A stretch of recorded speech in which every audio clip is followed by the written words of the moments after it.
Alhamdulillahirabbil alamin wa bihi nasta'inu ala umuri dunya waddin wassalatu wassalamu ala asyrofil anbiya'i wal mursalin wa ala alihi wa sahbihi ajma'in. Amma ba'du.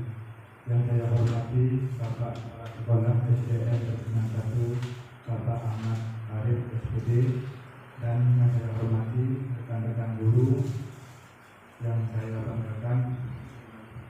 Pertama-tama mari kita panjatkan puja-puji syukur kehadirat Allah Subhanahu wa taala yang mana kita diberi limpahan rahmat sehingga kita dapat melaksanakan kegiatan pada hari ini, yaitu kegiatan diseminasi budaya positif. Yang kedua kalinya sholawat serta salam kita lakukan kepada baginda Rasulullah SAW, karena berkat kita dapat limpahan rahmat dari alam kejahilan menuju alam terang-terang, yakni dengan dokumen ajaran Islam. Sebelum acara dimulai, saya selaku pembawa acara akan membacakan tuntunan acara pada hari ini.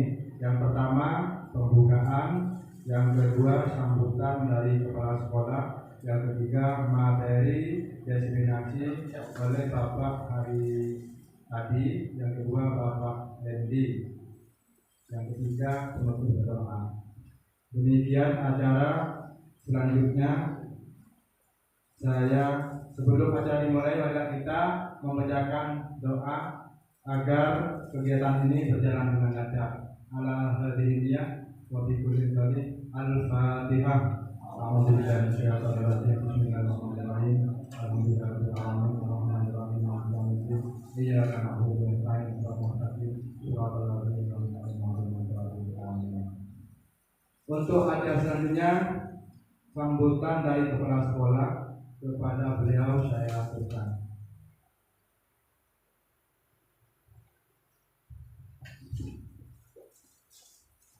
Bismillahirrahmanirrahim. Assalamualaikum warahmatullahi wabarakatuh.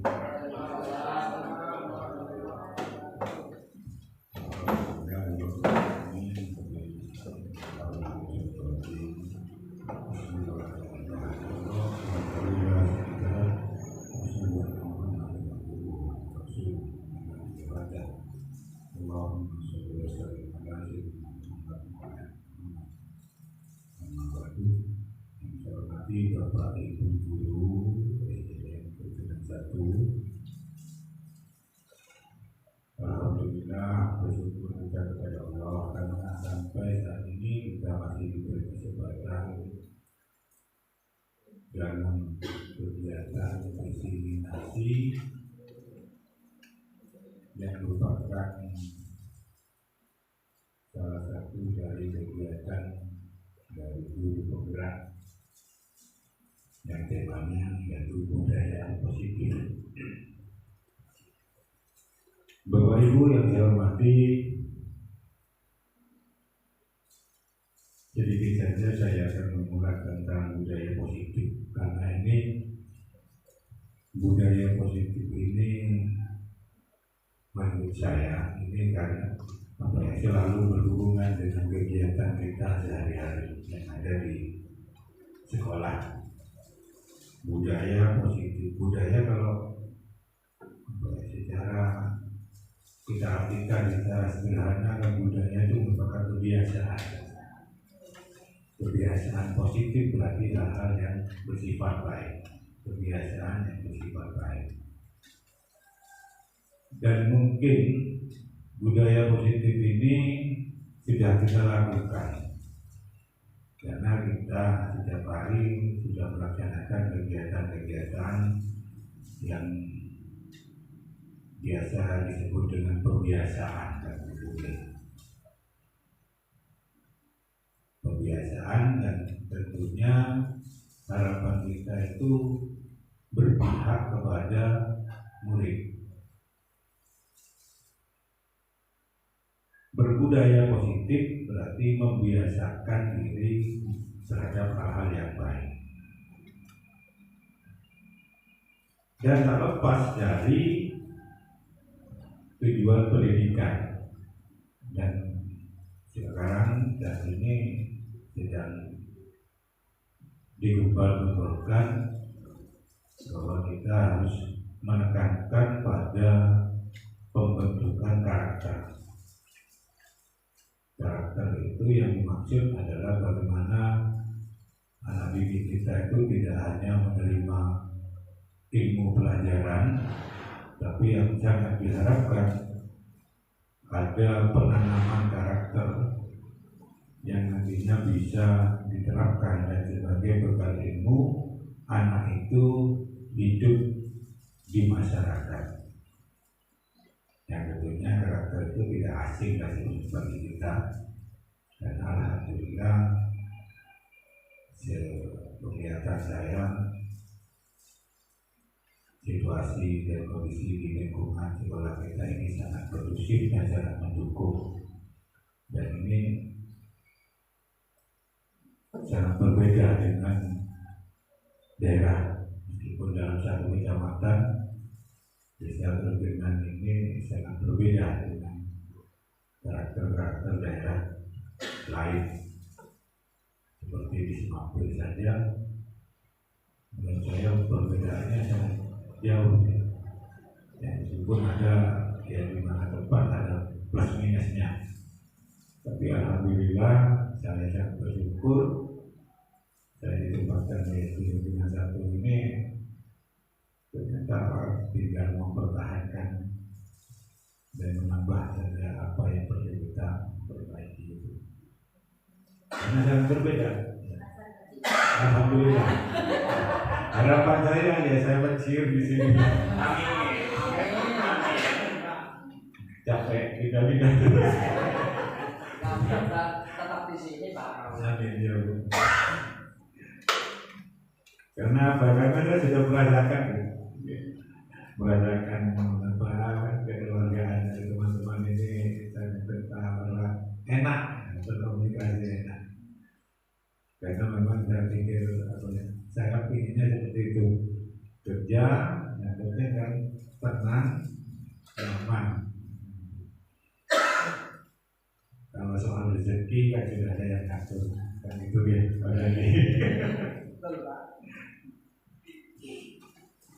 Ya kalau dikejar, ya bagaimana yang namanya usaha? Gimana? Sudah ada takarannya gitu. Bapak Ibu yang saya hormati, kembali lagi pada budaya positif. Ini ya pendapat saya sih ya. Dan budaya positif ini nantinya perlu ditekankan kepada memang karakter itu. Jadi sesuai dengan harapan dari pemerintah. Apalagi dalam kurikulum kita yang sekarang ini memang penekanannya banyak di karakter. Banyak contoh yang sudah kita laksanakan, termasuk salam, senyum, sapa, kemudian kita bertemu dengan gurunya, anak-anak sudah mau berjabat tangan, mengucapkan salam, bahkan sangat baik ini di SD Satu ini. Yang belum pernah saya lihat di SD yang lain. Meskipun ada, cuma tidak sekondisivitas di SD yang Satu ini. Ya, betul. Makanya saya itu kaget kok seperti ini ya karakternya. Ini bagus ini ya. Pak Didi aja itu sampai kok beda ya. Nanti tanpa batas barat juga apalagi dengan apa ya, saya pengalaman di sekolah beda. Memang lain tempat, lain apa pasti ada perbedaan. Cuma alhamdulillah di Gegengan Satu ini sudah tertanam sedemikian. Yang jelas nilai positif itu selain berhubungan dengan karakter, mungkin ada hubungannya dengan keagamaan pengalamannya dari keyakinan masyarakat yang alhamdulillah di lingkungan ini kan hampir bahkan 100% muslimnya. 100% ya.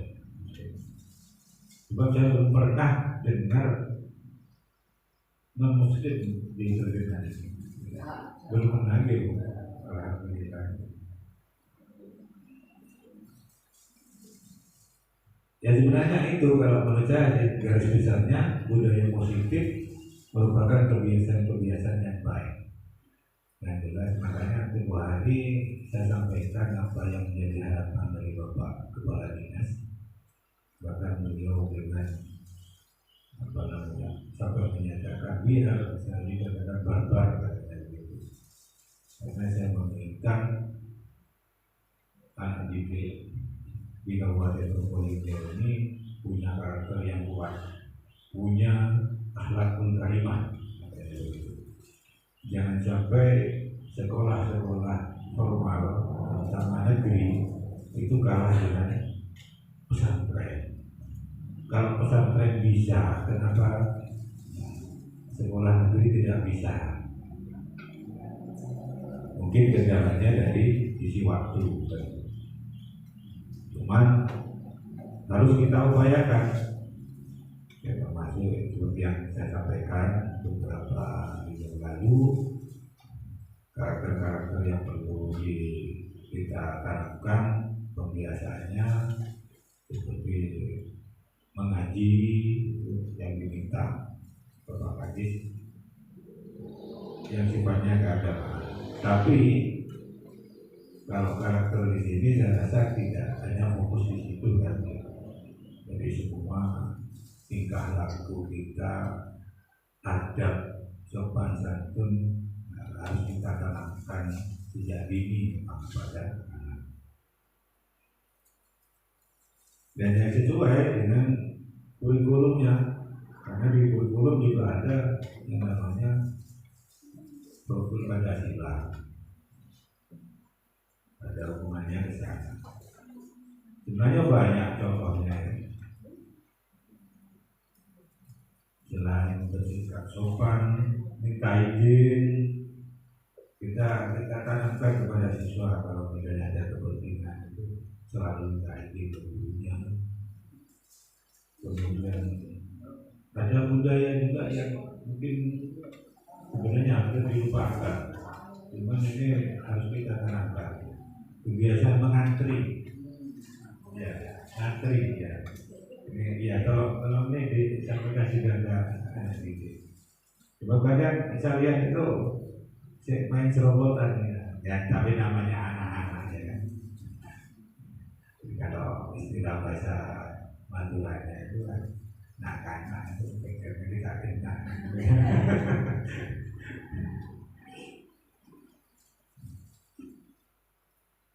Kemudian ada juga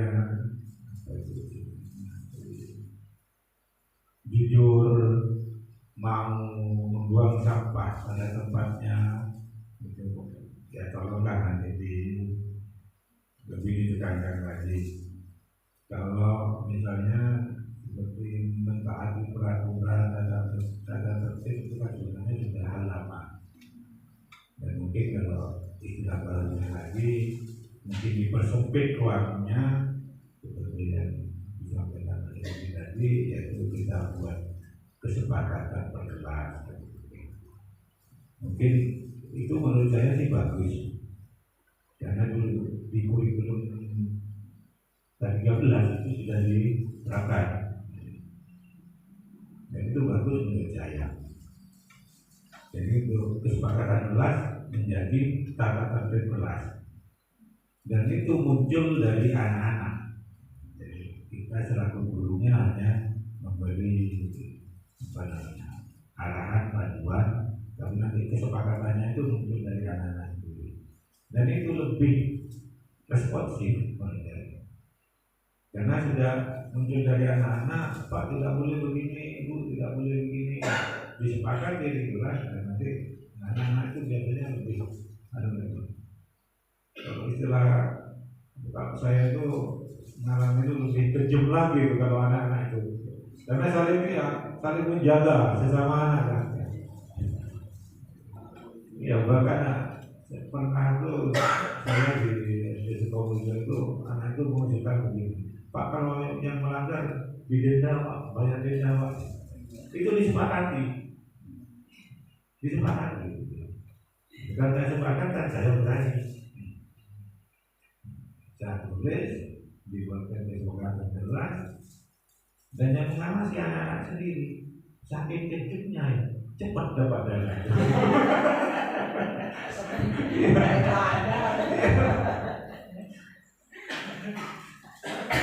Dana kelasnya sampai besar itu.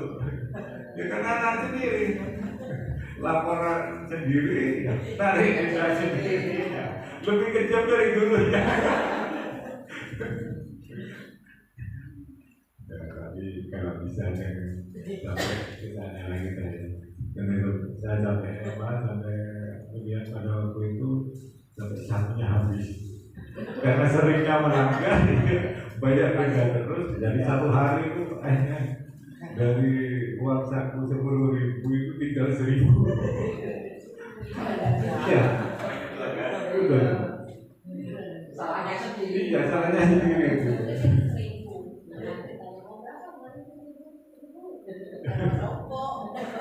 Iya, itu dampaknya. Dan yang pernah saya alami seperti itu. Ya, jadi ya jangan diambil ditetapin dana kasihan. Itu Bapak Ibu sedikit mungkin ya tentang budaya positif.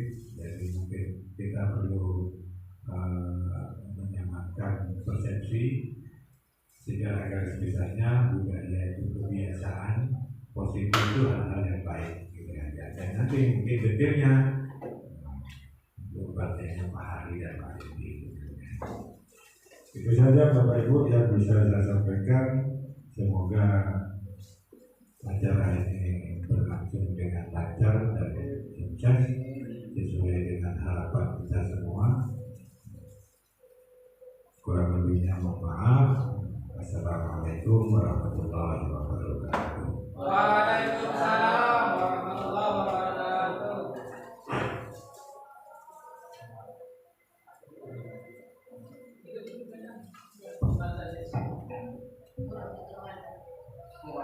Terima kasih apa yang disampaikan oleh Bapak narasumber kita, mudah-mudahan bermanfaat bagi kita semua. Amin ya rabbal alamin.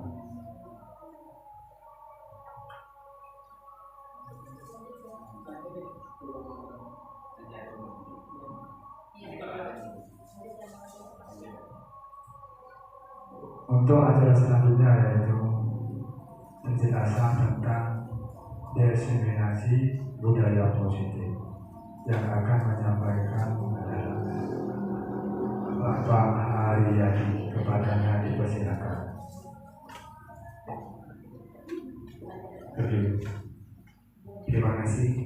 Terima kasih atas waktunya.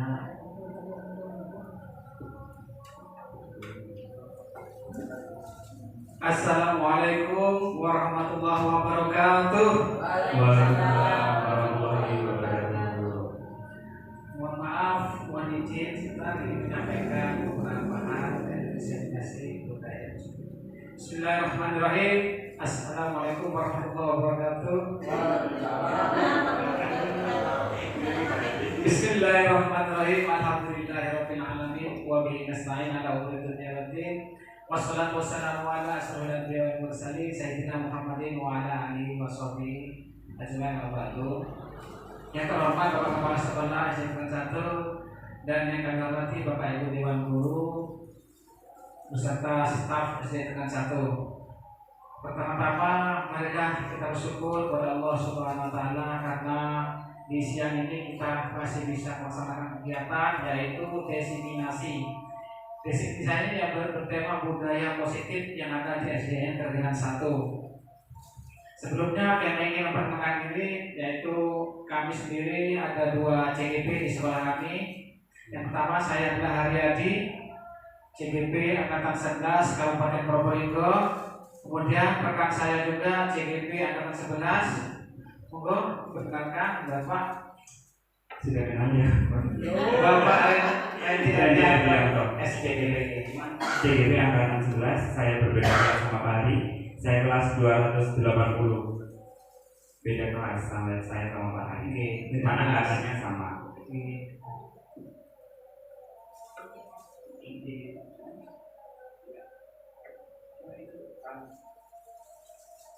Baiklah, sebelum kita mulai acara inti yaitu destinasi ini, mari kita sedikit melaksanakan ice breaking Saya kasih es breaking agar kita lebih rileks. agar relax, tidak tegang.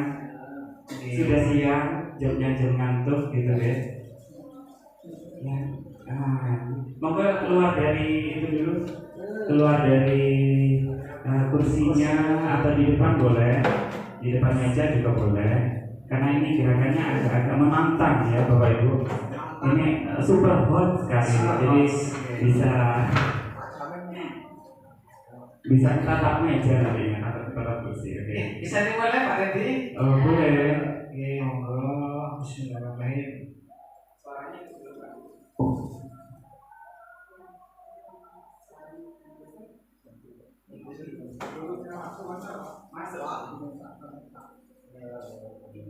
Oh, iya. Oke.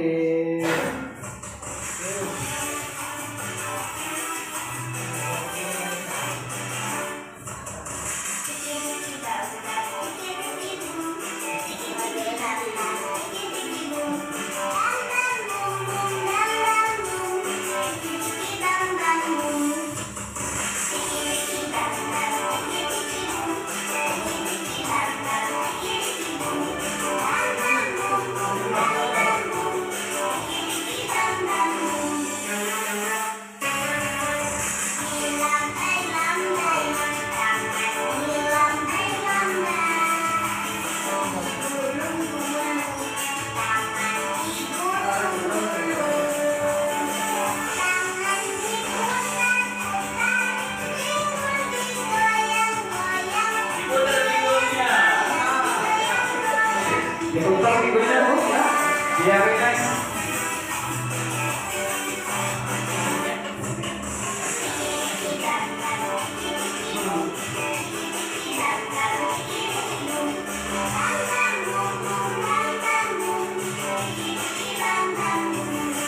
Oke.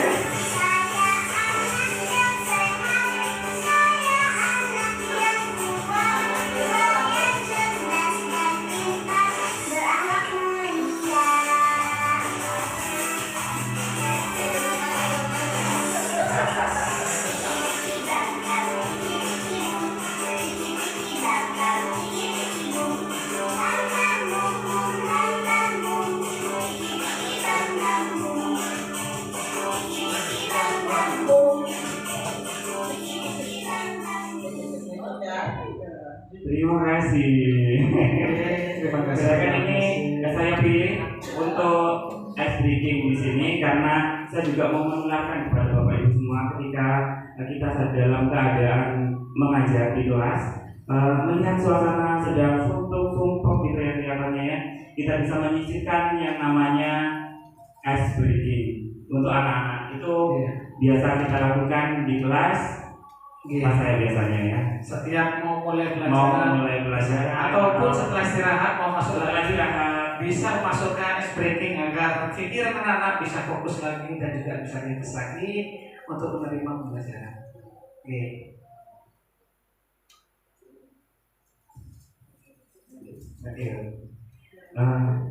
Berikutnya di sini ada pertanyaan pemantik. Apakah Anda setuju dengan pernyataan ini? Ini ada pernyataan. Yang pertama, hukuman dapat mendisiplinkan anak. Yang kedua, pemberian hukuman dengan hal positif seperti membaca atau membersihkan halaman sekolah dapat meningkatkan disiplin anak. Yang ketiga, memberikan penghargaan dapat meningkatkan motivasi belajar anak. Yang keempat, sudahkah kita mengetahui segitiga restitusi? Nah, di sini terkait tadi yang sudah ada yang disampaikan dari Bapak tadi ya. Kalau ada kesepakatan tadi, nah sebetulnya di situ ada di dalam sini juga Bapak nanti kesepakatan. Nah, Kelas. ini ada yang di pertama itu hukuman dapat mendisiplinkan anak. Kalau yang tadi ketika melanggar peraturan ada denda begitu ya. Iya. Nah, mungkin efektif di suatu sekolah atau di suatu kelas. Iya. Tapi bagaimana di sekolah lain atau di kelas-kelas yang lain begitu ya Pak? Betul. Jadi untuk hukuman sendiri itu mungkin pada saat terjadi itu bisa terlaksana, tapi imbasnya, efeknya nanti dalam jangka panjang, apakah akibat dari hukuman tersebut? Jadi nanti di sini akan kita pelajari. Topik dalam eksplorasi konsep yaitu yang pertama disiplin positif dan nilai-nilai kebajikan universal. Yang kedua yaitu teori motivasi hukuman dan penghargaan restitusi. Yang ketiga keyakinan kelas. Yang keempat kebutuhan dasar manusia dan dunia berkualitas. Yang kelima restitusi 5 posisi kontrol. Yang keenam restitusi segitiga restitusi. Itu adalah topik yang akan kita bahas pada siang hari ini. Yang pertama, mulai dari diri, budaya positif atau ekosistem positif. Kita sebagai guru mengamati bagaimana sistem atau rancangan di sekolah dapat menciptakan lingkungan positif serta mendukung murid menjadi pribadi yang bahagia, senang gitu, mandiri dan bertanggung jawab sesuai filosofi Ki Hajar Dewantara. Saya kira kalau ada di sini ada yang bahagia, mandiri dan bertanggung jawab itu titik tekannya ya Pak. betul. Terus kita sebagai guru, saya ambil contoh pada bacaan ini sebagai seorang petani ya. Ibarat seorang petani. Ibaratkan seorang petani, kita menghadapi murid itu dengan keanekaragaman murid. Murid kita jelas berbeda-beda. Murid saya dari 19 anak itu jelas karakternya berbeda-beda dari latar belakang yang berbeda-beda. Jadi menghadapinya pun kita harus juga berbeda. Kalau kita menanam padi, kita rawat sesuai dengan kebutuhan padi, begitu. Jadi tugas kita yaitu menuntut anak sesuai kodrat yang ada. Jadi di dalam diri pribadi anak-anak itu sudah terdapat tabula rasa, yaitu warna yang belum jelas. Jadi di situ adalah tugas kita untuk menebalkan apa karakter anak yang menonjol. Jadi kita memfasilitasinya dengan melalui ekosistem yang positif. Jadi kita hanya menuntut anak. Kita kan sudah paham terkait apa dasar-dasarnya kompetensi anak yang dimiliki. Jadi kita ingin menuntut anak sehingga anak itu mencapai kebahagiaan di sekolah maupun di lingkungan masyarakat. Next.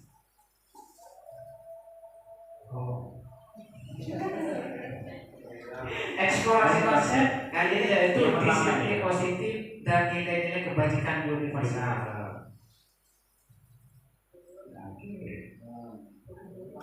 Alhamdulillah kata alhamdulillah. Gitu ya dari kemarin. Terima kasih Bapak.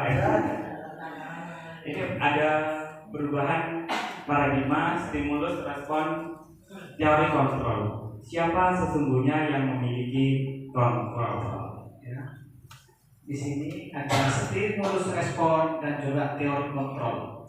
Dari stimulus respon sendiri kita mencoba mengubah orang agar berpandangan sama dengan kita.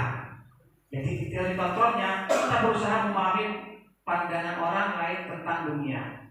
Kemudian perilaku buruk dilihat sebagai suatu kesalahan. Teori kontrolnya yaitu semua perilaku memiliki tujuan. Jadi semua perilaku anak-anak itu yang memiliki kesalahan itu ada tujuannya. Makanya kita harus dalami dengan beberapa teknik, diantaranya restitusi maupun kontrol kita dalam menghadapi siswa tersebut. Kemudian yang ketiga, orang lain bisa mengontrol saya. Untuk teorinya, teori kontrolnya yaitu hanya Anda yang bisa mengontrol diri Anda sendiri. Jadi semua orang tidak bisa mengontrol orang lain kecuali mengontrol dirinya sendiri. Kemudian pemaksaan ada pada saat bujukan gagal. Pemaksaan ada pada saat bujukan gagal. Untuk teori kontrolnya yaitu kolaborasi dan konsensus menciptakan pilihan-pilihan baru. Kemudian model berpikir menang atau kalah. Untuk teori kontrolnya itu model berpikir menang dan menang. Itu dari teori kontrol, sistem teori kontrol yang bisa dilakukan.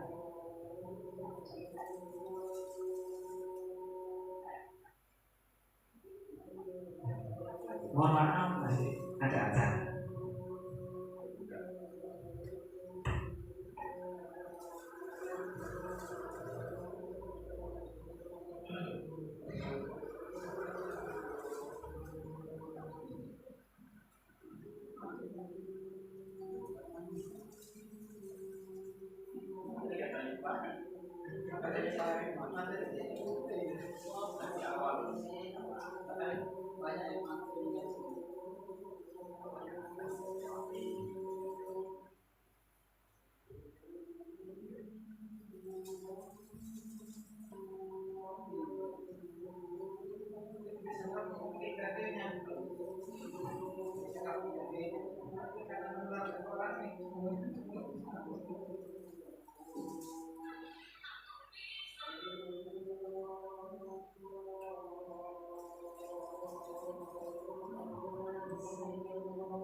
Oke, terima kasih. Mari materi kita lanjutkan kembali. Lanjut ya Bapak Ibu. Apakah makna disiplin? Kita mau menekankan disiplin di sekolah kita. Kita cari tahu dulu. Berasal dari bahasa Latin disiplina, yang artinya belajar. Jadi disiplin itu artinya adalah belajar. Makna asal dari kata ini berkonotasi dengan disiplin disiplin diri dari murid-murid Sokrates dan Plato, itu ya dari Plato. Iya. Disiplin diri membuat orang menggali potensinya menuju sebuah tujuan apa yang dia hargai. Namun dalam budaya kita, makna kata disiplin telah berubah menjadi suatu yang dilakukan seseorang pada orang lain untuk mendapatkan kepatuhan. Kecenderungan umum adalah menghubungkan kata disiplin dengan ketidaknyamanan, bukan dengan apa yang kita hargai atau pencapaian suatu tujuan mulia. Biasanya kalau diserap ke bahasa Indonesia, menurut saya ini ya, intinya adalah disiplin itu harus mengikuti apa kata gurunya. Kalau gurunya A ya harus A, kalau gurunya menyuruh harus mengikuti, begitu. Padahal disiplin itu adalah belajar. Nilai-nilai kebajikan universal. Ini yang kita pelajari. Nilai-nilai kebajikan adalah sifat-sifat positif manusia yang merupakan tujuan mulia yang ingin dicapai setiap individu. Nilai-nilai tersebut bersifat universal dan lintas bahasa, suku, bangsa, agama maupun latar belakang. Jadi untuk nilai-nilai kebajikan universal ini mencakup semuanya, ya. Jadi yang pertama yaitu setiap perilaku atau perubahan memiliki suatu tujuan yang dicetuskan oleh Dr. William Glasser pada teori kontrol tahun 1984. Yang kedua yaitu dengan mengaitkan nilai-nilai kebajikan yang diyakini seseorang, maka motivasi intrinsipnya akan terbangun sehingga menggerakkan motivasi dari dalam untuk dapat mencapai tujuan mulia yang diinginkan yang dicetuskan oleh Dian Glosser. Jadi itu dimunculkan dari di dalam diri sendiri, motivasi yang muncul dari dirinya sendiri, yaitu motivasi intrinsik. Kemudian yang ketiga itu nilai-nilai kebajikan yang ingin dicapai oleh setiap anak Indonesia kita kenal dengan profil pelajar Pancasila. Oh maaf. Mau memecah suasana tegang ya Pak Hadi? Pancasila Pak. Ya, masih kepleset ini ya. Jadi yang pertama di profil pelajar Pancasila yaitu beriman, bertakwa kepada Tuhan Yang Maha Esa, yang berakhlakul mulia. Ini sudah kita lakukan di lembaga kita, yaitu seperti pembiasaan, sholat duha, mengucapkan salam. Di situ termasuk anak yang mulia, termasuk memberikan salam, bersalamat pada rekan teman dan juga kepada guru. Kemudian untuk nilai kedua yaitu nilai mandiri. Jadi anak-anak itu untuk mandiri dalam melakukan segala hal, termasuk dalam belajar, mencari ilmu, dalam pembelajaran di sekolah. Kemudian yang ketiga yaitu bernalar kritis. Yang keempat berkepentingan global, berketemayan dan juga kreatif. Sebetulnya nilai universal ini banyak Bapak Ibu, tetapi kita di Indonesia ini menitik beratkan kepada ini profil pelajar Pancasila. Ada di sini. Sebetulnya di bawahnya itu masih banyak lagi, jadi kita akan ke sini terkait juga visi yang kita diseminasikan kemarin. Juga kita akan memunculkan profil pelajar Pancasila. Ini eksplorasi konsep, teori motivasi, hukuman dan penghargaan restitusi. Teori motivasi perilaku manusia. Nomor 1, untuk menghindari ketidaknyamanan atau hukuman. Ini contohnya apa yang akan terjadi apabila saya tidak melakukan. Ini motivasi anak-anak dari dalam diri apa dari luar dirinya. Kalau dari dalam diri berarti intrinsik atau internal. Kalau yang dari luar itu eksternal. Salah satu contohnya misalnya anak datang ke sekolah, datang tepat waktu. Nah itu yang memotivasi anak-anak itu apa? Apakah datang tepat waktu? Nanti takut dimarahi Pak Guru, takut dihukum. Berarti itu nilai motivasi eksternalnya. Nah, kalau misalnya ada yang sekolah, senang tidak sekolah, senang sekolah, kenapa kok senang sekolah? Dapat sangu Pak Guru. Nah, berarti itu kira-kira dari dalam dirinya apa dari luar? Ya, karena ada hadiah, ada dari luar. Itu motivasi. Kalau contoh yang motivasi yang intrinsik, contohnya intrinsik berarti sekolah iya karena saya ingin belajar sama Pak Randy gitu. Saya pengen mendapatkan ilmu hari ini, belajar penasaran belajarnya seperti itu berarti intrinsik. Jadi di dalam diri anak-anak. Ini ada yang kedua itu apa yang akan saya dapatkan apabila saya melakukan. Dan misalnya mengerjakan tugas, saya mau mengerjakan tugas paling cepat duluan dapat 100 biar nanti saya dapat hadiah. Itu salah satu yang motivasi eksternal. Yang dari eksternal. Kalau pengen cepat biar selesai, setelah itu saya istirahat maksudnya bukan istirahat keluar ya, istirahat saya tidak dapat tugas lagi seperti itu bisa jadi internal karena dari dalam dirinya tidak meminta imbalan. Yang ketiga ini saya akan menjadi orang yang seperti apa bila saya melakukan. Ini contoh dari sendiri. Kalau belajar misalnya belajar matematika, saya belajar perkalian. Nah nilai nilainya itu apa nanti yang kita dapatkan dari belajar perkalian. Oh, saya nanti bisa jadi pedagang, nah, itu dari dalam dirinya. Hitung-hitungnya pintar, seperti kayak Pak Jamil ya. Pedagang bisnis.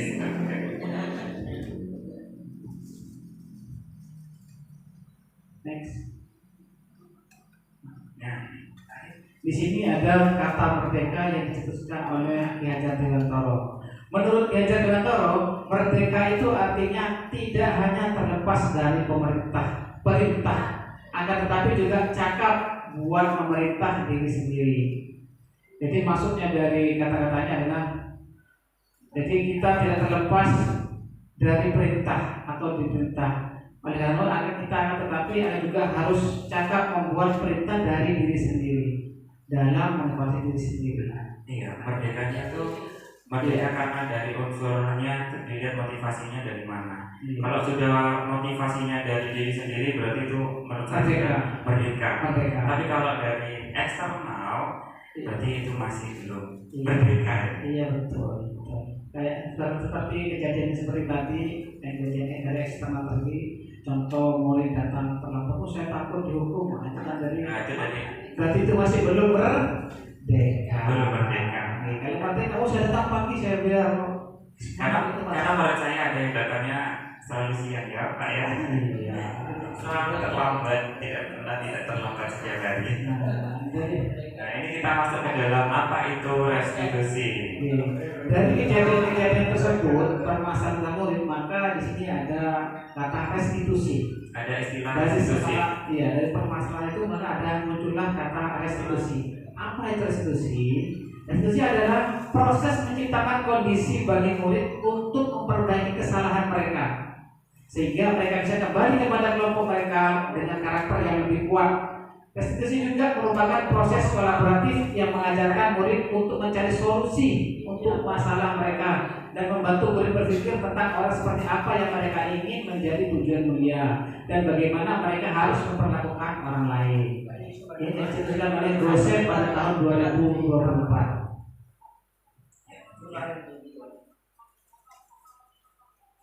Sembilan ciri-ciri restitusi. Yang pertama, bukan untuk menebus kesalahan, namun untuk belajar dari kesalahan. Nah, ini mungkin kita seringkali mendengarkan belajar dari pengalaman. Nah, itu sama juga, berarti sudah secara tidak langsung masuk ke dalam restitusi. Yang kedua, memperbaiki hubungan. Ketiga, tawaran bukan paksaan. Jadi ada tawaran, tidak memaksa. Restitusi menuntun untuk melihat ke dalam diri.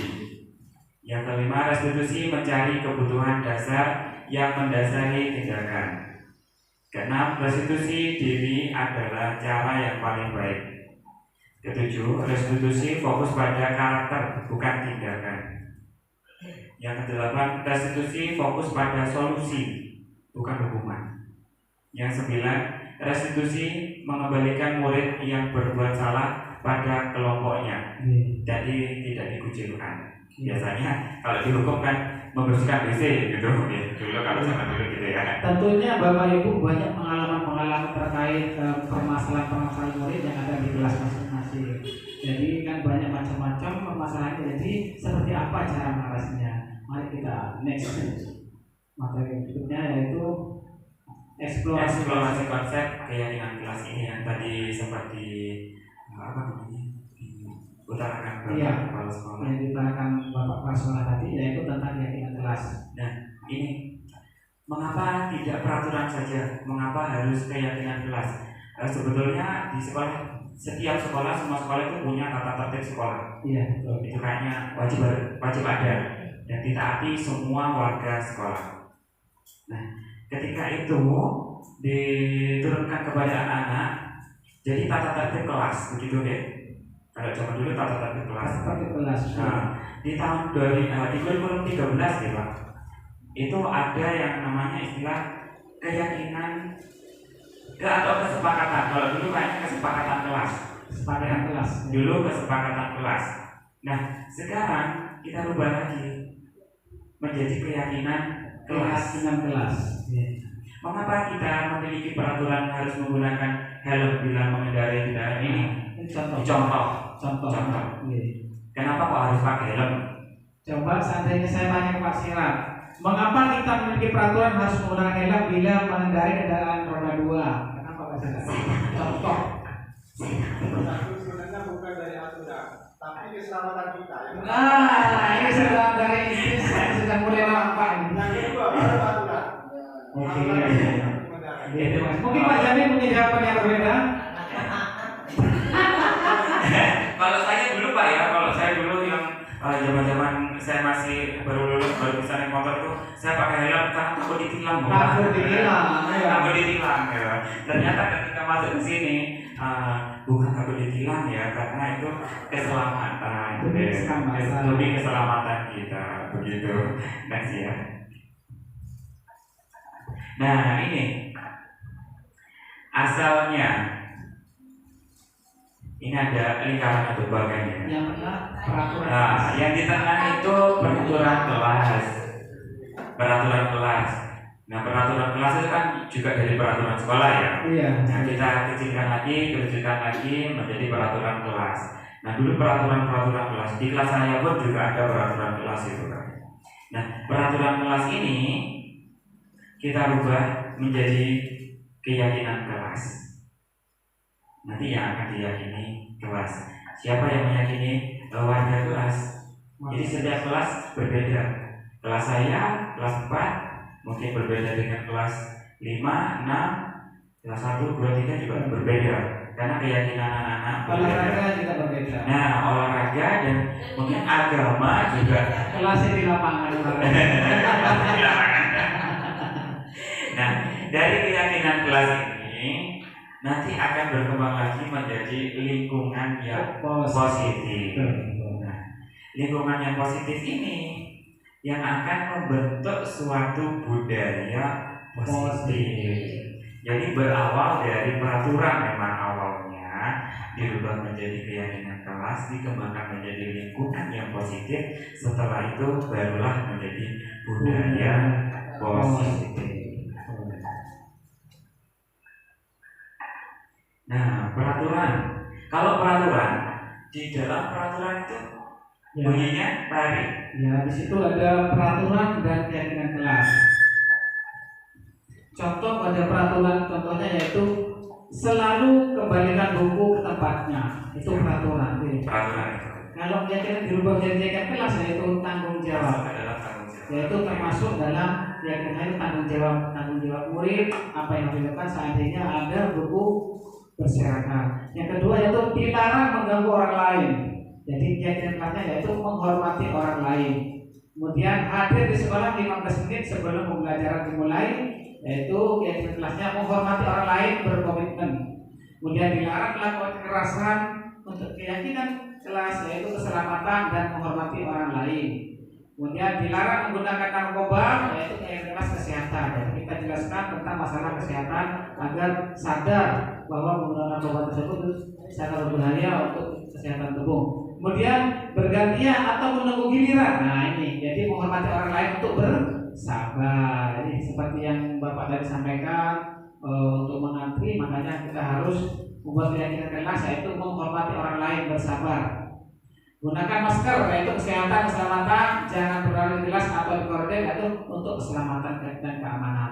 Jadi itu yang keyakinan kelasnya yang dirubah dari peraturan kelas. Bergantian atau menunggu giliran ini yang sempat dibahas tadi ya.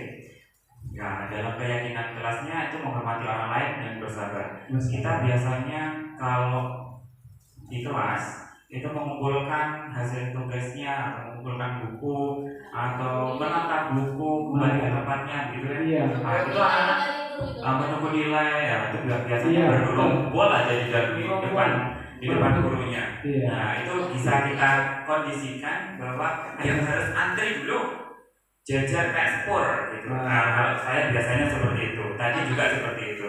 Ada yang pengen nilai, jadi ayo antri dulu kayak spur baris gitu. Nah, itu biasanya yang saya lakukan. Lanjut ya. Ada lagi.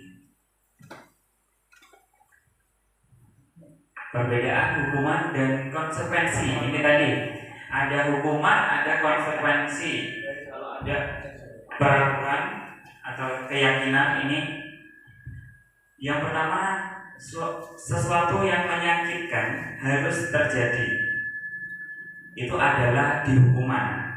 Contohnya kalau murid saya datang terlambat, jadi saya hukum, ayo lari lapangan dulu 2 kali putaran. Nah, itu termasuk hukuman. Tapi berbeda kasus kalau itu di pelajaran olahraga. Kalau olahraga kesepakatannya lari, ya tetap lari, itu bukan hukuman. Beda kasusnya. Nah, di konsekuensinya suatu yang harus terjadi. Misalnya terlambat di kelas, berarti jam istirahatnya.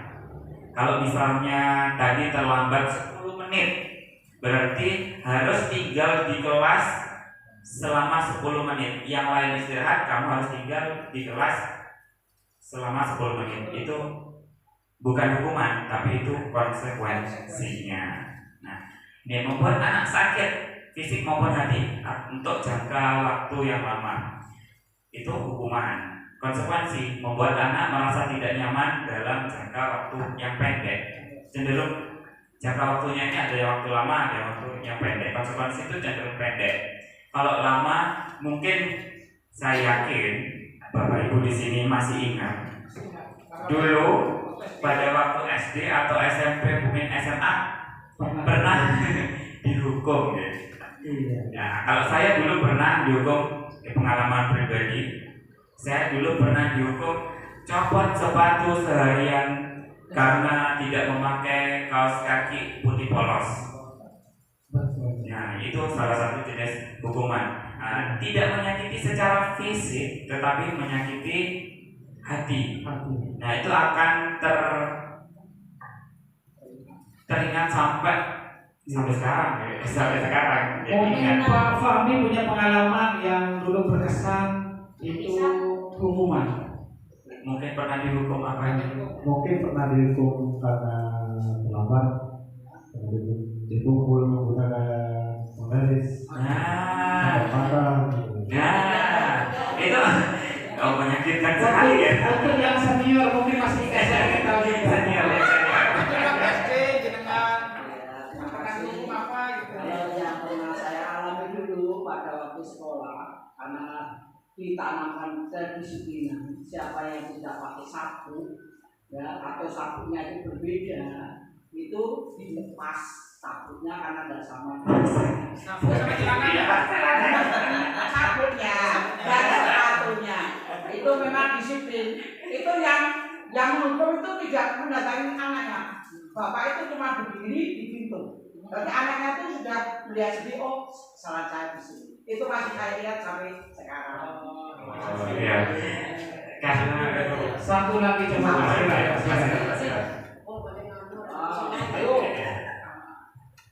Pengalaman saya waktu SD dulu, saya pernah melanggar. Pada waktu itu pelajaran saya pelajaran agama. Saya tidak tahu kalau itu punya agama. Kebetulan saya itu datangnya terlambat. Nama barunya Pak Ramli. Itu saya iya. Kalau Pak Ramli. Jadi saya pernah dihukum ngaji surat Yasin. SD saya belum tahu ngaji surat Yasin. Belum tahu kayak apa surat Yasin, belum tahu karena saya masih kelas 3 kalau salah. Akhirnya saya suruh ngaji Yasin 3 kali. Sampai berjam-jam lalu ngaji Yasin satu Yasin saja, satu surat itu lama. Tetap iya, itu pengalaman saya. Jadi saya itu disuruh berubah. Masa kecil. tapi kalau misalnya kasusnya Mas Iran ya, Terima kasih. di pelajaran agama terus membaca Yasin ya. Nah itu bisa masuk konsekuensi. Tapi karena baca Yasinnya terlalu panjang 3 kali, ini jadi masuk hukuman yang dijatuhkan. Sakit hati kan itu ya? Iya, mental. Iya, Kena mental ya. Tapi kalau misalnya membaca tidak terlalu banyak karena itu pelajarannya agama PAI, jadi itu bisa masuk ke konsekuensi. Tapi kalau misalnya saya ngasih tugas membaca surat Yasin atau surat-surat pendek yang lain, nah saya itu bisa jadi hukuman. tidak nyambung gitu kan. Oke.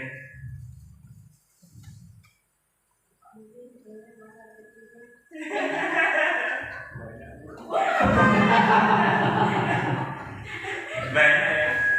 Ya di sini ya next eksplorasi konsep ya. Nah ini kita masuk ke dasar kebutuhan dasar manusia dan dunia berkualitas. Jadi sini mungkin ya. Nah, nonton gambar. Nah, Kebutuhan dasar manusia. Yang pertama Pak Hari. yang pertama adalah bertahan hidup. Ini adalah dasar kita ini ya. Yang pertama adalah bertahan hidup, kemudian kesenangan, kasih sayang, penguasaan dan kebebasan. Jadi ini adalah yang dibutuhkan oleh manusia.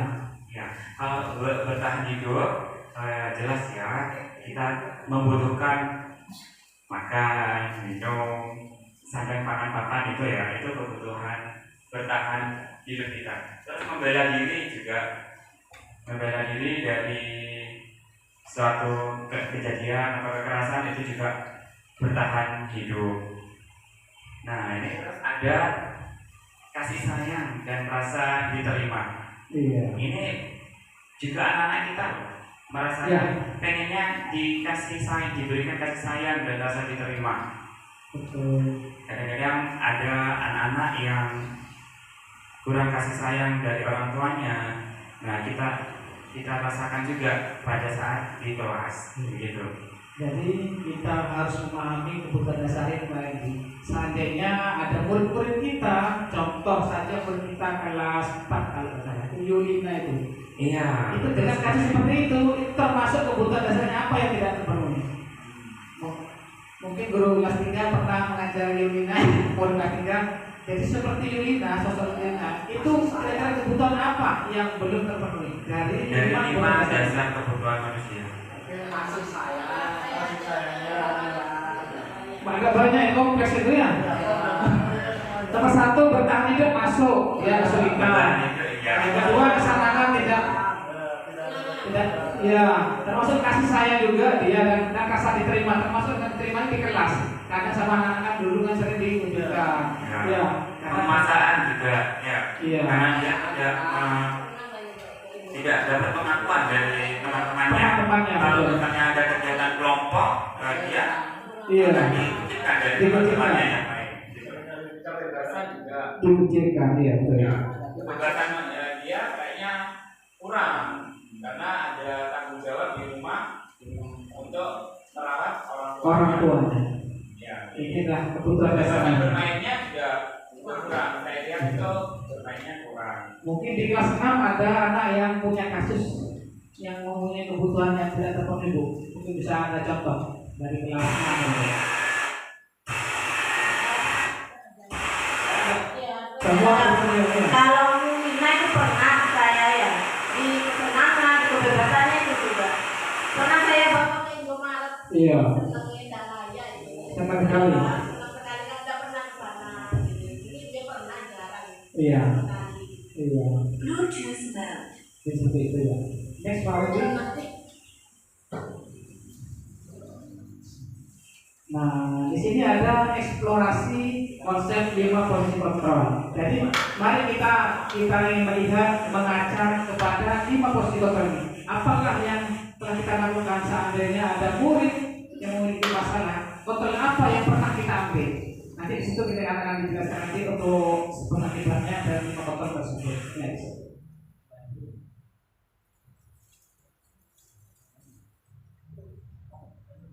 Nah, di sini ada 5 kontrol yang merah, ada penghubung, pembuat orang merasa bersalah, teman, pemantau, dan manajer. Dari posisi 5 kontrol ini ya, di sini ada dikelompokkan menjadi identitas gagal, identitas berhasil sukses, kemudian identitas berhasil sukses dengan kontrol ini. Jadi Mari kita lihat di sini. Di sini ada beberapa kontrol 5 telah dibagikan. Contoh yang pertama itu guru berbuat, menghardik, menunjuk, menyakiti, menyindir. Ya, itu contoh yang menghukum. Kemudian lalu komputer itu berceramah dan mengatakan seharusnya kamu seperti ini. Ibu kecewa sama kamu, itu termasuk dalam identitas. Nah, kemudian untuk yang teman membuat alasan untuk muridnya. Contoh, ayo lakukan demi ibu. Nah, itu adalah kita menggunakan 5 faktor itu untuk teman. Kemudian untuk pemantau, menghitung dan mengukur apa peraturannya. Menyisikan diri bila diawasi. Kemudian yang terakhir yaitu menghargai diri sendiri manajer, yaitu mengajukan pertanyaan-pertanyaan. Contohnya apa yang kita yakini, apa yang bisa kita lakukan bercakap untuk memperbaiki masalah ini. Mari kita buat contoh untuk yang menghukum. Seandainya ada anak yang terlambat, kemudian menghardik, kamu ini apakah pernah seperti itu termasuk adalah 5 konsultan, yaitu konsultan yang pertama yaitu penghukum. Kemudian yang kedua, membuat orang merasa bersalah. Atau ada murid merasa kesalahan. Seharusnya kamu itu seperti ini, kenapa kamu seperti itu? Nah, jadi seperti itu. Untuk membuat orang merasa bersalah. Kemudian yaitu teman. Itu akan menyebabkan ketergantungan. Ya. Untuk yang menghukum itu nanti akan memberontak, ini ya. Untuk yang menghukum nanti akan memberontak, menyalahkan orang lain dan berbohong. Kaitan dengan dunia berkualitas, yaitu murid meletakkan guru di luar dunia berkualitas. Murid berkata, biarkan saja nanti juga marah-marah lagi. Nah, mengulangi kesalahan. Jadi dampak pada ini yang akan terjadi ya. Kalau kita menggunakan contoh kontrol yang menghukum, ini menghardik, menunjuk, kamu tidak melakukannya, awas ya, memberontak, menyalahkan orang lain, hasilnya kaitan dengan dunia berkualitas. Jadi yang diharapkan untuk kegiatan yaitu kita bisa mengacu pada yaitu 5 kontrol yang tadi itu manajer. Yaitu guru berbuat, mengajukan pertanyaan-pertanyaan. Kemudian apa yang kita yakini, apa yang bisa kita lakukan berjalan untuk memperbaiki masalah ini seandainya bukan dari kemudian menguatkan pribadinya, kemudian murid meletakkan dirinya sebagai individu yang positif dalam dunia berkualitas. Bagaimana caranya saya bisa memperbaiki keadaan? Kemudian untuk dampak pada murid, yaitu mengevaluasi diri, bagaimana cara memperbaiki diri. Jadi nanti ini yang diharapkan pada peserta didik kita agar murid bisa mengevaluasi diri dan bisa memperbaiki dirinya. 5 posisi kontrol. Nah, Bapak Ibu, kalau menurut saya begini, dari penghukum, pembuat orang merasa bersalah, ada teman, pemantau, dan manajer, kita kembalikan kepada diri kita sekarang. Nah, kita dalam posisi mana ketika kita menghadapi anak-anak yang ada di sekolah kita? Apakah kita ini sebagai penghukum? Pak, ini tidak pakai sepatu. Nah, bagaimana? Kita masuk yang mana? Mau masuk yang penghukum, membuat orang merasa bersalah? Apakah sebagai teman menghadapinya, atau cuma sebagai pemantau, atau kita menjadi manajer? Begitu. Dikembalikan lagi. Harapan dari kegiatan ini, kita sebagai guru itu bertindak sebagai seorang manajer. Jadi tidak ada lagi kata-kata awas begitu, atau mengancam atau kecewa, merasa kecewa. Kecewa pasti kita akan merasa kecewa ya.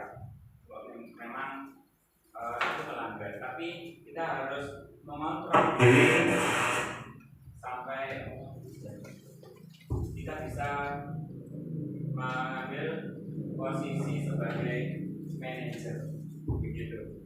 Kayaknya kemarin saya sendiri saja menghadapi anak-anak yang baru di kelas 4 untuk berlaku sebagai posisi kontrol manajer sangat sulit sekali.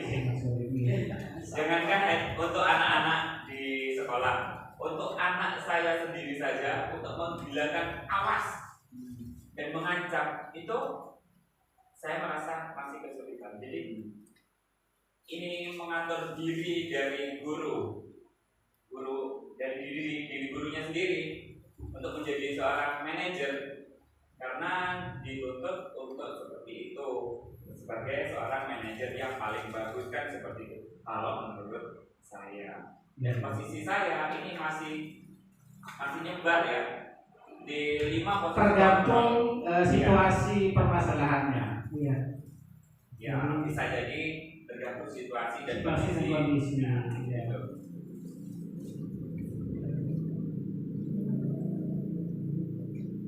Ada tugas nih yang kemarin tanya-tanya tugas.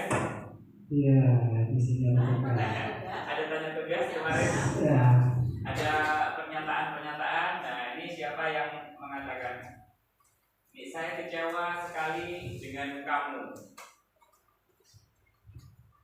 Yang kedua itu kamu tidak pernah benar melakukannya. Nah, ini ada di 5 posisi kontrol tadi. Itu maksud yang mana? Begitu. Coba. Nah, mungkin Bapak Ibu cermati dulu, dikit-dikit dulu. Iya Pak, biar kita bahas sama-sama. Nanti kita bahas bersama-sama. Apakah kamu mau mendapatkan stiker bintang hari ini? Nah, itu kan ada ya stiker bintang ya. Iya. Nah, bagaimana kamu bisa menyelesaikan masalah ini? Nah, itu masuk posisi kontrol yang mana? Terus, kamu selalu yang paling terakhir. Contohnya. Nah, di sini tugasnya jawabannya. Saya kecewa sekali dengan kamu. Itu yang termasuk kontrol yang membuat orang merasa bersalah. Kamu tidak pernah benar melakukannya. Contohnya, saya pernah juga saya seperti itu sih. Kita akan lepasan, saya akan kontrol seperti itu. Jadi itu masuk hukum. Iya, masuk kita mengucapkan kata-kata seperti itu. Iya. Ayo lakukan demi ibu bapak. Itu sebagai apakah kamu mau mendapatkan stiker bintang hari ini? Termasuk kontrol pemantauan. Bagaimana kamu bisa menyelesaikan masalah ini? Itu maksudnya ya. Jadi anak itu berganti supaya muncul kesadaran dari dirinya sendiri. Itu sih tadi. Kemudian kamu selalu yang paling terakhir. Itu termasuk menghukum. Contoh anak-anak menjaga tugas kan ada yang misalnya kelas ya, lama gitu. Karena tinggal gurau gitu. Sebenarnya mengumpulkan dia selesai. Sering gitu. Jadi kalau kita buat pernyataan yang seperti ini, kamu selalu paling terakhir termasuk kontrol yaitu penghukum. Jadi kita harus mengarahkan atau membentuk dan seperti kontrol manajer ya, yang paling bagus adalah manajer harapan ya seperti itu untuk kemerdekaan.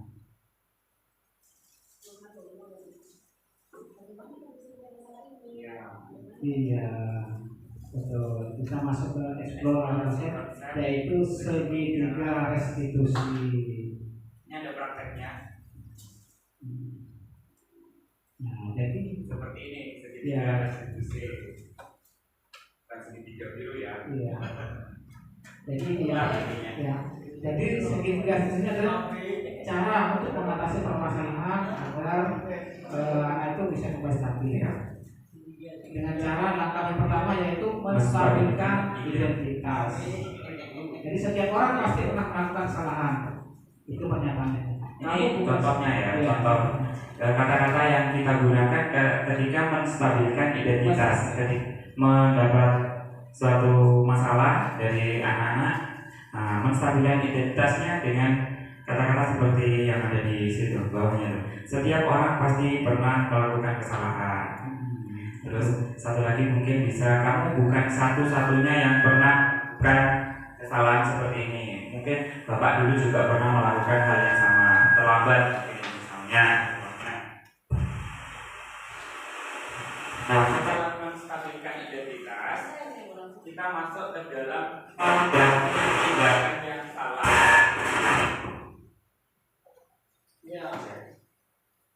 Validasi tindakan yang salah. Kesalahannya nanti menggunakan kata-kata, adakah cara yang lebih efektif untuk mendapatkan apa yang kamu butuhkan dari kebutuhan 5 kebutuhan dasar manusia tadi. Nah, kita hubungkan ke sana. Terus kamu tentu punya alasan mengapa melakukan itu. Jadi kita tanyakan alasannya apa. Kalau misalnya senang Pak Guru, berarti kebutuhan dasar anak ini yang Yang belum kurang terpenuhi apa? adalah Iya. rasa senangnya. Begitu. Ada hubungannya dengan kebutuhan manusia yang tadi. Betul. Terus Kemudian berikutnya adalah menanyakan keyakinan. Nah, ini sudah masuk ke dalam tadi peraturan yang kita akan menjadi kesepakatan, terus menjadi keyakinan yang ada di kelas. Kita hubungkan lagi ke sana. Nilai-nilai apa yang telah kita sepakati? Kamu ini menjadi orang yang seperti apa? Di keyakinan kelas itu berbeda dengan peraturan. Kalau keyakinan kelas menggunakan kata-kata yang lebih positif daripada peraturan. Tidak boleh terlambat. Kita berubah. Datang tepat waktu. Datang tepat waktu. Itu perubahan itu akan menjadi keyakinan Seperti kelas. kelasnya. Contoh membuang sampah sembarangan. Ya. Dilarang buang sampah sembarangan itu peraturan. Peraturan. Dihukum dari kelas yaitu sekolah bersih dan Ya, sehat. bisa. Atau letakkan sampah pada tempatnya. Nah. Ini bukan jangan membuang sampah sembarangan. Nah. Dengan kata jangan itu menjadi kata yang negatif kan ya. Nah, kita rubah, taruh sampah pada tempatnya. Itu sudah menjadi suatu keyakinan kelas. Iya, oke. Ini segitiga restitusi. Jadi menghadapi suatu masalah itu kita menggunakan ini. Contohnya menggunakan ini. Ya, yang pertama itu menstabilkan dulu identifikasikan, divalidasi tindakannya yang salah, kemudian menanyakan keyakinannya. Seperti itu. Next. Nah, ini ada video praktek ya. Video praktek dari Kemarin sudah dibuat oleh Pak Guru. video drama ini ya, bukan kasus yang Iya. sesungguhnya. Sebetulnya kalau masih kasus sesungguhnya juga bisa, tapi langsung di luar Pak.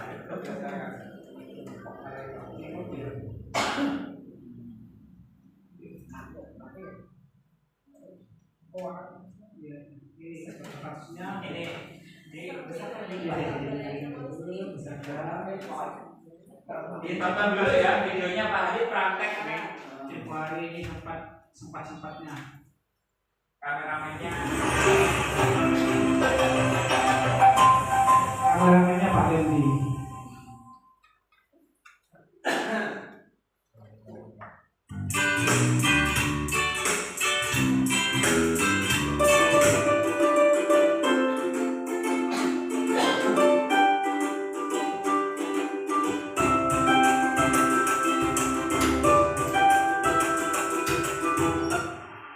kasusnya begini Pak.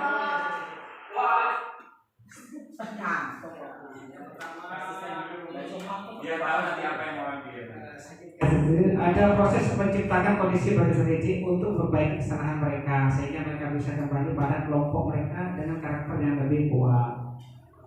Di sini ada segitiga restitusi. Ya. Kemudian, ini kasus yang pertama yaitu Ashraf siswa kelas 5 telah melakukan pelanggaran keyakinan kelas dan keyakinan sekolah, yaitu tidak melakukan tugas piket kelas. Ada murid tidak piket kelas. Kemudian ada siswa yang melapor ke Pak Hari, akhirnya Ashraf dipanggil ke kantor untuk membahas masalah tersebut. Ya, inilah dramanya.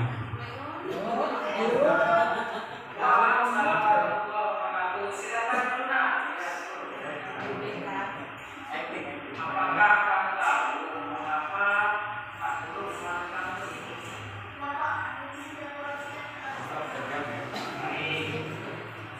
Coba kamu tanyakan apa alasan kamu tidak bisa mengenal.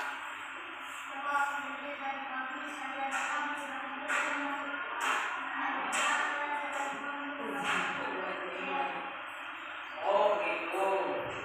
Saya yakin tidak ada siswa yang sempurna. Ini menstabilkan. Saya yakin menstabilkan. Ya. Kenapa kamu sampai bertanya?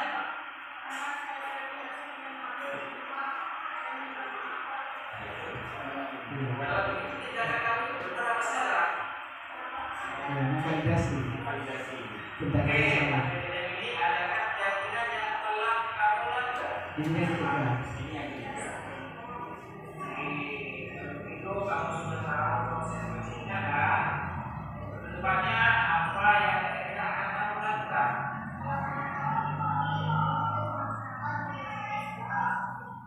Terus, Bapak percaya bahwa anak bisa menjadi anak yang lebih baik. Sekarang silakan Bapak kembali ke kelas untuk menerima pelajaran kembali. Assalamualaikum warahmatullahi wabarakatuh.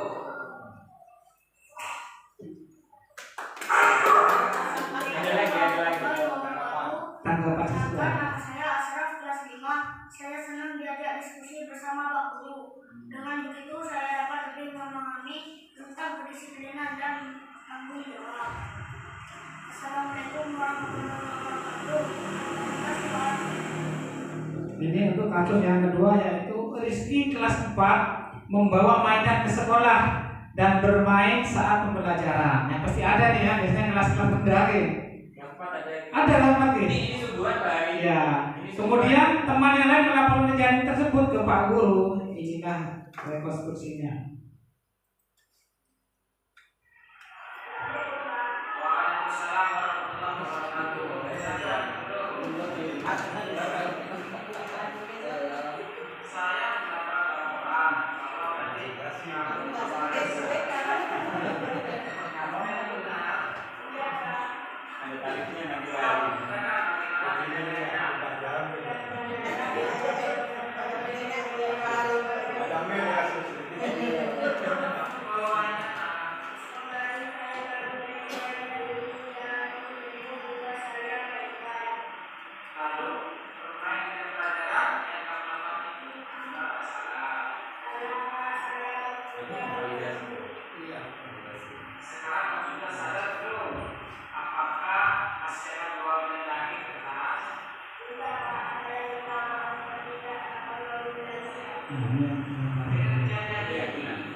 Waalaikumsalam warahmatullahi wabarakatuh.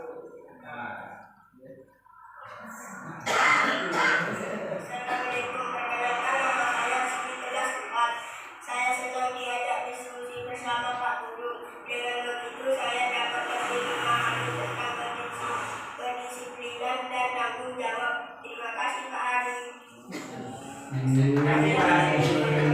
Ada tarifnya nanti lagi.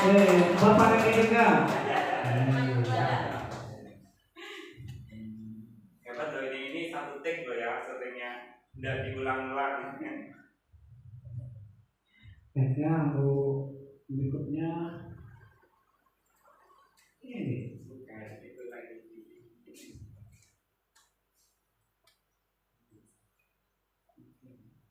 Nah, itu tadi video. Pak, itu adalah video praktek segitiga eksekusi. Jadi seandainya mungkin ada permasalahan di kelas, mungkin kita bisa menerapkan segitiga eksekusi agar anak itu bisa memahami terkait kesalahannya dan bisa mengatasi apa yang ia lakukan.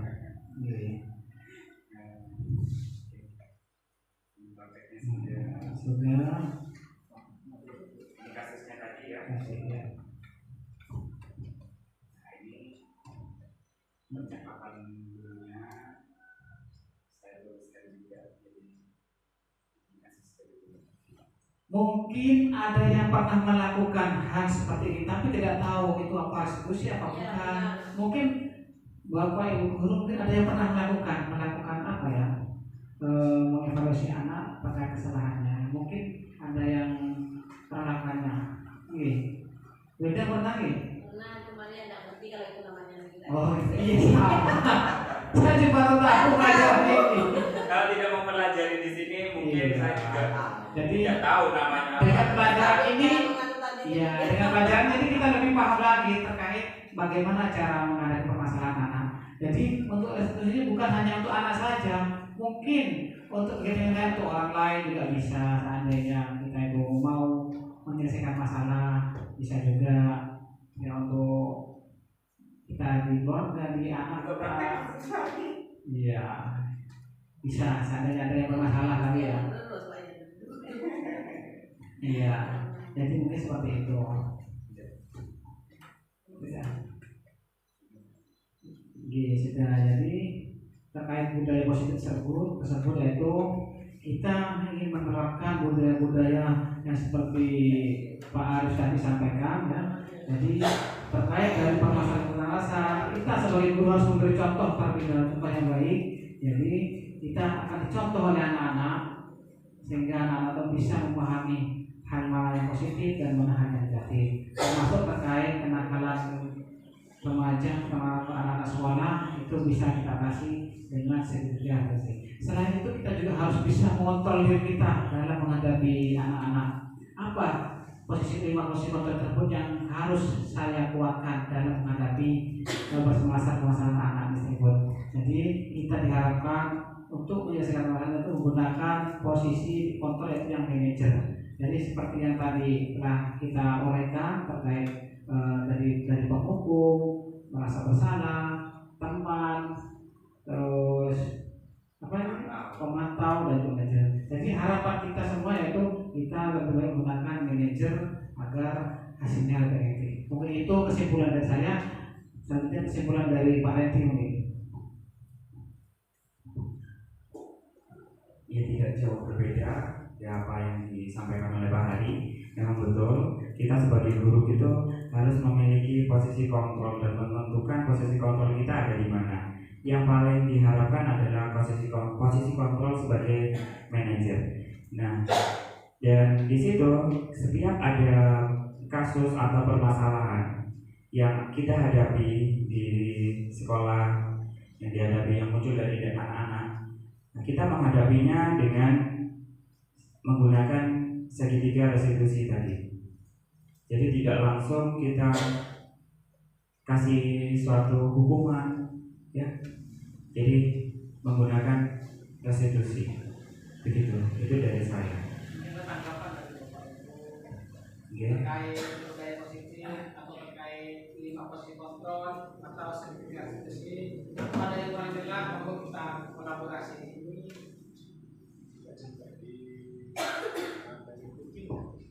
Untuk materi kucing masih belum Bapak? Okay.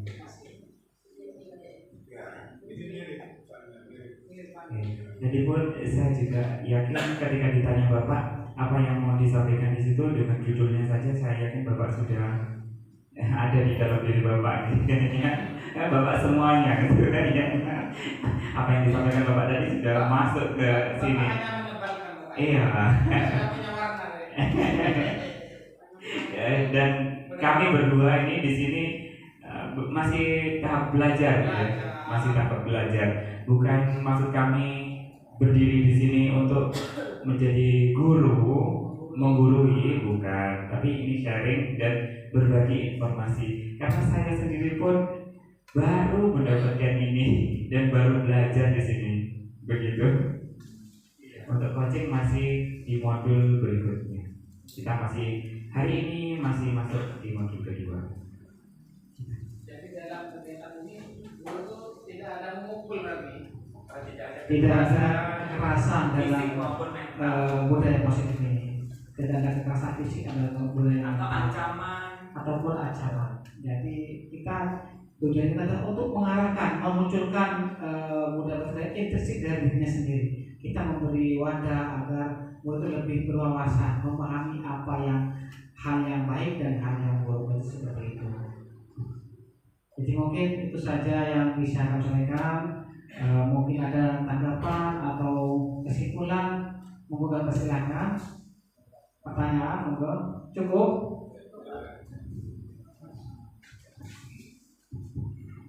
Terima kasih. Ini saya rasa sudah bagus ya. Karena memang materi ini sebenarnya mungkin kalau saya Bali, tidak asing mungkin masih ingat Bu nggih? Karena ya betul, ini pembelajaran waktu di sekolah pendidikan guru, ya itu masuk di pedagogi, masuk di situ. Memang apa ya?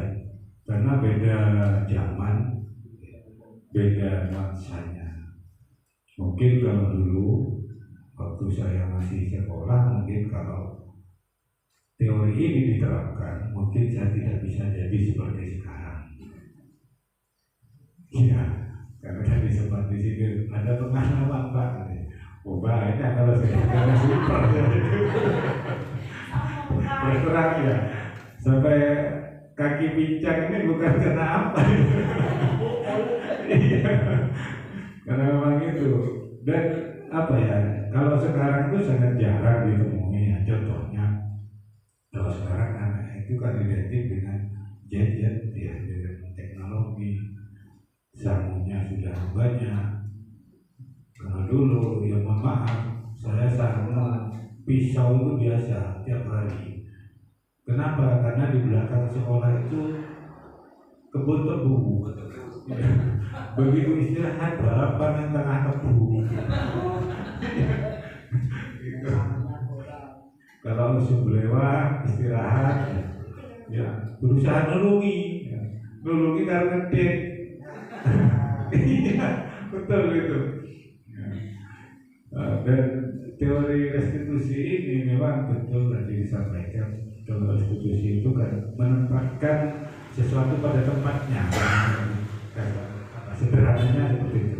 Jadi kalau ada permasalahan yang dialami oleh siswa, karena fokusnya itu kepada siswa, jadi tidak membuat anak itu down, mentalnya jatuh. Tapi bagaimana anak itu bisa kembali lagi kepada lingkungannya, kepada temannya itu dengan tetap punya rasa percaya diri, karakternya tetap tidak dilunturkan artinya di sana.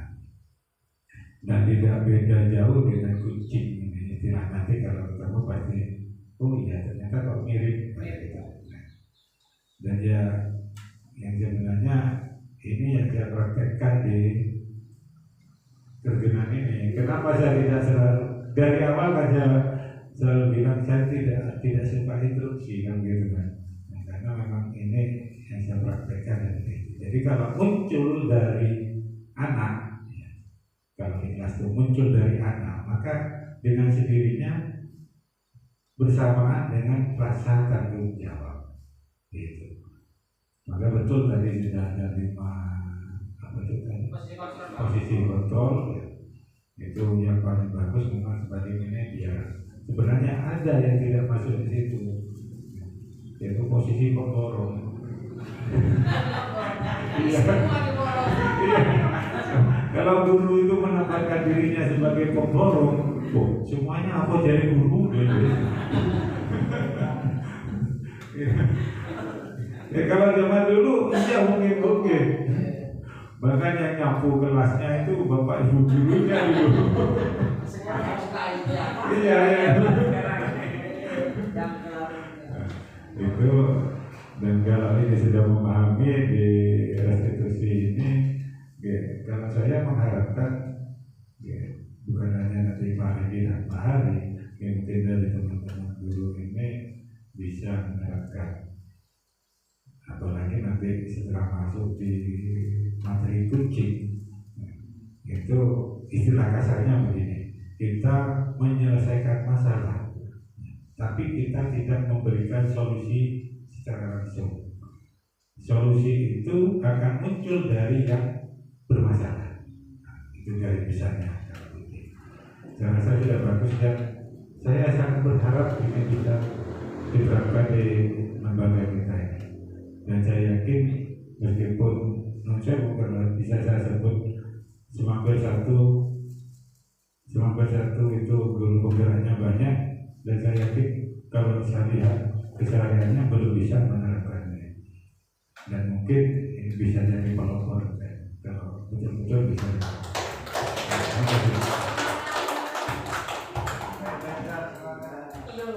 Terima kasih atas Bapak mungkin memang tidak hanya kita yang diharapkan, bukan hanya kita berdua yang melaksanakan segitiga restitusi. Kita ditugaskan untuk mendiseminasikan kepada teman-teman guru semua ini. Nah, ini diharapkan semuanya menggunakan segitiga restitusi dan memilih posisi kontrol sebagai manajer seperti itu. Harapannya seperti itu. Ya. Oke, mungkin untuk destinasi cukup sampai di sini. Saya selaku pemateri ketua, apabila ada hal-hal yang salah atau yang kurang berkenan di hati Bapak Ibu jangan mohon maaf yang sebesar-besarnya. Kurang lebihnya, mohon maaf. Assalamualaikum warahmatullahi wabarakatuh.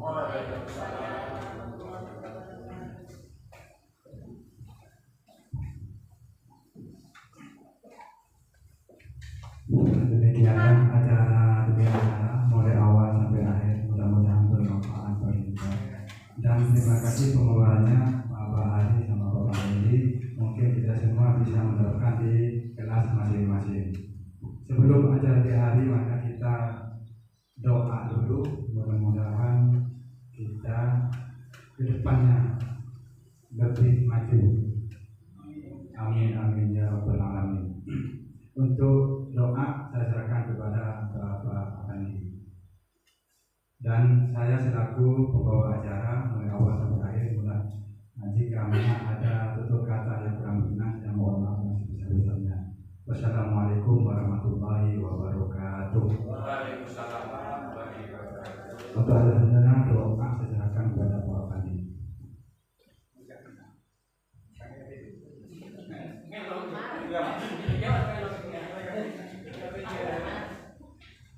Al-Fatihah.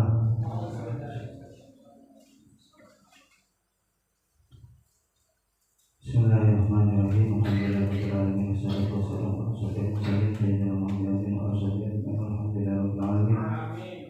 Allahumma shalli ala sayyidina Muhammadin salatan tunjina biha min jami'il ahwali wal afat wa tudhhiruna biha jami'al hajat wa tutahhiruna biha min jami'is sayyi'at wa tarfa'una biha ila Allahi darajat wa tuballighuna biha aqsal ghayat min jami'il khairati fil hayati wa ba'dal mamat. Allahumma ya qadhil hajat ikti anna duyanana iktiha wa ajana wa ajadini wa dunya wa akhirah. Ya Rabbi bil Mustafa balil maqasidana wa ghfir lana wa madai wa asyi'al karami. Rabbana atina fid dunya hasanah wa fil akhirati hasanah wa qina adzabannar. Subhana rabbika rabbil izzati amma yasifun wa salamun alal mursalin walhamdulillahi rabbil alamin. Al-Fatihah.